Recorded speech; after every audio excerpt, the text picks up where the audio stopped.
欢迎来到星星频道，请点击订阅并关注，获取最新资讯。36岁刘亦菲拍吻戏太御了，被1.92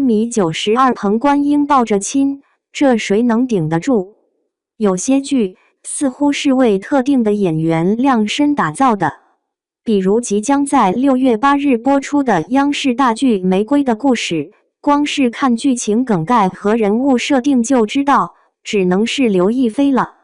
女主角出身书香世家，对艺术有着独到的审美，是周围人眼中相貌姣好、人见人爱的大美女。但凡换个人演，都会让人觉得出戏。好在作为国家1级导演的汪俊，眼光还是很精准独到的，直接选了神仙姐姐刘亦菲。只有这样能够撑得起所有赞美的女演员，才能从一开始就避免选角上的争议。玫瑰的故事很有可能是近几年最具思想冲击、口碑两极分化最为严重的一部剧。即便是有刘亦菲坐镇，也改变不了这种必然的境况。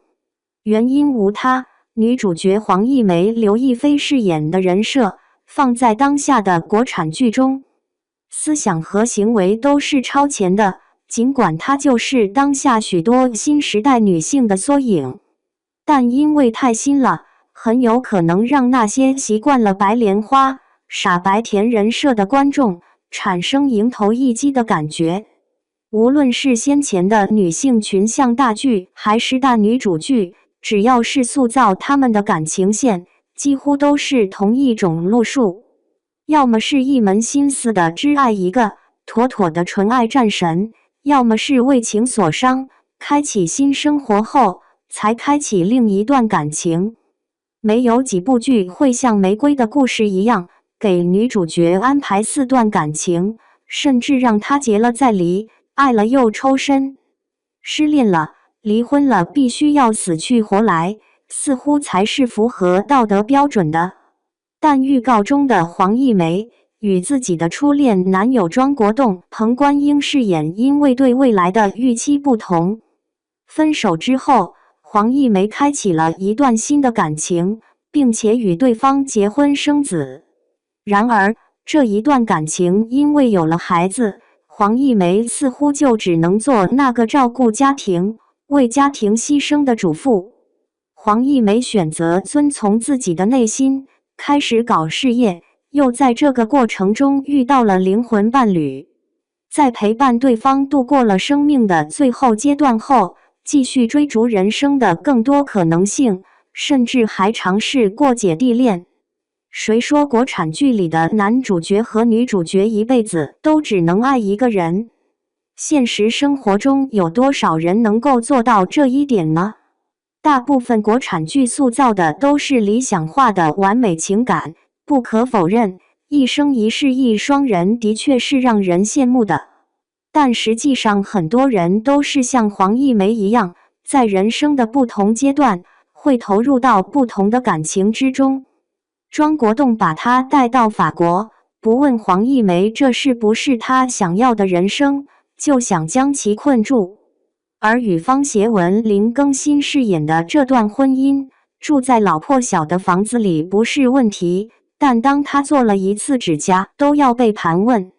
对方自动将黄奕梅放在了家庭里妻子和妈妈的角色上，从未问过黄奕梅想要什么，矛盾就出现了。日子过得已经够憋屈了，还要过别人眼中想过的生活，黄奕梅挣脱开来是必然。谁会希望被掌控、被无视呢？与灵魂伴侣蒲家明、霍建华饰演走到一起，在世俗的眼光中完全是错误的。对方给不了他未来，也给不了他婚姻，但那又如何？黄奕梅本就是一个遵从自己内心、勇敢且努力活出自我的人，享受被爱与付出爱的过程，远比为看不清的未来担忧焦虑要轻松得多。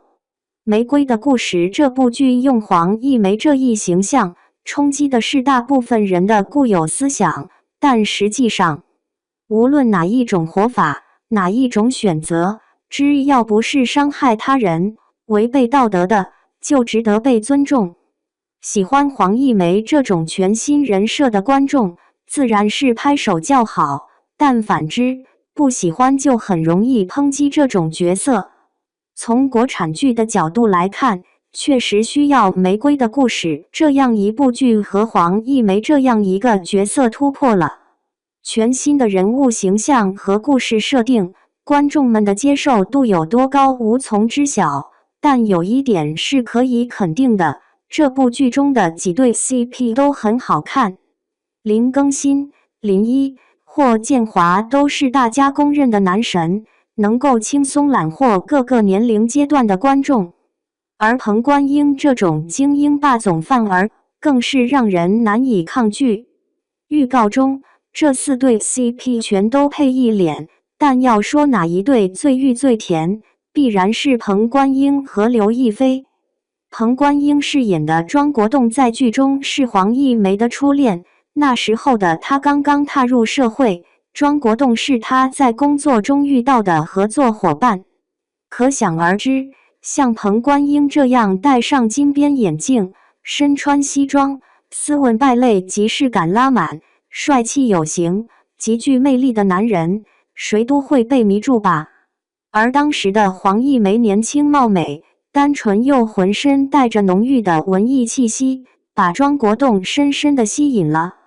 两人的这段感情可以说是十分热烈，再加上有初恋的 buff 叠加，自然是最激情的一对 CP。预告中就放出了大量的吻戏，有黄一梅主动献吻的，也有蜻蜓点水亲吻脸颊的。唯一能够以压倒之势，让人觉得连黄一梅都沦陷了的，就是和彭观英的吻戏了。有这种四下无人时抱住脖子，按在墙上亲的，隔着屏幕都能感受到彭观英饰演的庄国栋浓烈的占有欲。还有这种在电梯里就按耐不住的，庄国栋疯狂索吻，一手抚脖子，一手揽腰。黄一梅踮起脚热烈回应，已经不只是粉色泡泡了，而是满屏的荷尔蒙气息。